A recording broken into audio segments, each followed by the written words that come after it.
ମୋ ସାଙ୍ଗକୁ ଆସିଛି ପାର୍ସଲ ଫାଷ୍ଟ ପାର୍ସଲ ସାବିତ୍ରୀର ଆଜି ଏଟା ପ୍ରଥମ ପାର୍ସଲ ତା ପାଇଁ ନେବାକୁ ନେଇକି ଆଇଛି। ଫେରେଇ ଦେଇଥାନ୍ତି ଭାବୁଥିଲି, ଆଜ୍ଞା ଆଜି ସାବିତ୍ରୀ ଯେହେତୁ ସେଥିପାଇଁ ଫେରେଇନି, କାରଣ ଦୁଃଖ ହବ ବୋଲି ଆପଣଙ୍କୁ। ଦେଖୁଛନ୍ତି ଆଜ୍ଞା କଣ କହୁଛନ୍ତି ଜଷ୍ଟ ପେଟ ଟିକେ ବାହାରି ଭାଇ, ଯାଇଛି। ପେଟ ଭାଇଙ୍କର ପେଟ ପେଟ କେମିତି କମିବ ଭାଇ ଟିକେ ପୁରା ସକାଳୁ ଝାଳ ନାଳ ଆଣ୍ଠି। ଭାଇ ଗରମ ପ୍ରବଳ ହଉଛି ନା, ବୋଧେ ବିଲୁକୁ ଯାଇଥିଲେ ଲାଗୁଛି ଆଉ। ନାଇଁ ଗାଈ ପିଇବାକୁ ବାହାରିଛି ତ। ଓହୋ ଆଚ୍ଛା, ଆଉ ଆମେ ଯାଉଛୁ। ନାଇଁ ଆପଣଙ୍କର ଆଜି ଶୁଭମୟ ହବ, ଆଶୀର୍ବାଦ ରହିଲା ଆପଣଙ୍କୁ। ଯାଆନ୍ତୁ। ଦେଖନ୍ତୁ ମୋର ଏବେ ପାର୍ସଲ ଲୋଡ ହେଇଯାଇଛି, ଆଉ ଆଜି କ୍ୟାମେରା ଆଙ୍ଗେଲ ଟା ଟିକେ ବଦଳେଇ ଦେଇଛି, ଡବଲ ଆଙ୍ଗେଲ ରେ ଭିଡିଓ କରୁଛି। ନମସ୍କାର, ଜୟ ମା ଶାରଦା ସାଙ୍ଗମାନେ, କେମିତି ଅଛନ୍ତି ଆପଣ ମାନେ? ଆଶା କରୁଛି ଆପଣ ଭଲ ଥିବେ, ମୁଁ ପୁରା ବଢିଆ ଅଛି। ସକାଳ ଆଜ୍ଞା ତ ପ୍ରବଳ ଖରା ହେଲାଣି, ଆଉ ସମସ୍ତେ ଏବେ ଫିଲ୍ଡ କି ବାହାରିଲେଣି। ଦେଖନ୍ତୁ ଆମର ସବୁ ଗାଡି ଆଜ୍ଞା ବାହାରେ ଥୁଆ ହେଇଛି, ପାଖାପାଖି ଆମ ଟିମ୍ ରେ ଲାଗି ହେଇଛି ଆଜ୍ଞା ବାହାରକୁ। ଚିନ୍ତାନନ୍ଦପୁର, ନୟନପୁର ଏସବୁ ଆଡେ ପାର୍ସଲ ଯିବ। ଚାଲନ୍ତୁ ଭିତରେ ଦେଖିବା ଭିତରେ କେତେ ପାର୍ସଲ ମରା ହେଇଛି। ଏ ଆମର ଲିଟୁ ଭାଇ ଯାଉଛନ୍ତି ଅସୁରେଶ୍ଵର, ଆଜି ଭାଇ ଅସୁରେଶ୍ଵର ଯାଉନି। ଦେଖନ୍ତୁ ଇଏ ପାର୍ସଲ ପୁରା ଲେଡି, ଭିତରେ ଖାଲି ଗୋ ଗାଉଛନ୍ତି। ଆଉ ଏଠି ସତ୍ୟବାନଙ୍କର ପରିସ୍ଥିତି କଣ ଅଛି ଦେଖନ୍ତୁ। ତ ଏବେ ମୁଁ ବାହାରିଲି ଅଫିସରୁ, ପାର୍ସଲ ମୋ ଲୋଡ ଅଛି। ଦେଖୁନାହାନ୍ତି ଆଜ୍ଞା ସତ୍ୟବାନଙ୍କ ମାନଙ୍କର କୋଉ ଅବସ୍ଥା, କାହିଁକି ଆଜି ହଉଛି ସାବିତ୍ରୀ। ସତ୍ୟବାନ ଆମର ଖରାରେ ସବୁ ସିଝୁଛନ୍ତି, ଆଜ୍ଞା ଯିବେ ଦିନ ସାରା ସିଝିବେ।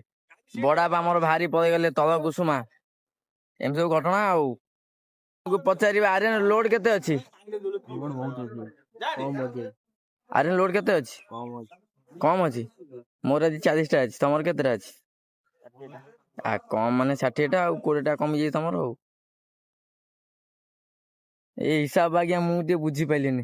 ଛାଡନ୍ତୁ, ମୁଁ ଚାଲିଲି, କାହିଁକିନା ଖରା ଆରମ୍ଭ ହେଲା। କେମିତି ଖରା କାମ ସାରିଦବା, ମାନେ ଗୋଟାଏ ଦିଟା ଭିତରେ କାମ ଶୀଘ୍ର ସାରିଦବା।